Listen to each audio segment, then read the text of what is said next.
121024.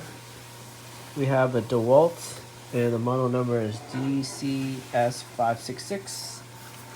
DCS566 comes with a blade here that's sealed. That is helpful. That is sealed so it doesn't cut you.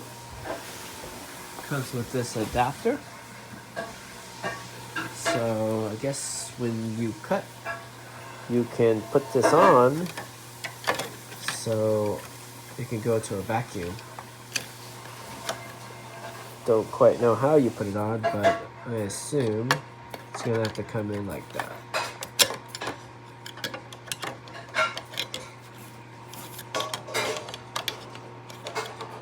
Because the vacuum side goes here.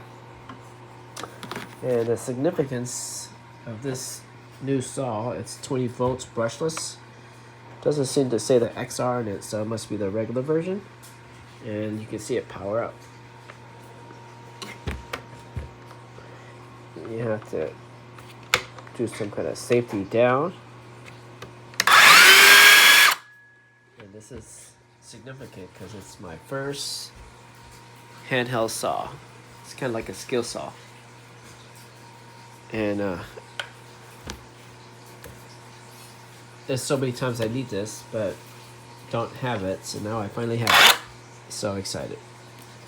Alright, Risker's first wireless skill saw style saw made by DeWalt. I guess skill saw is a brand.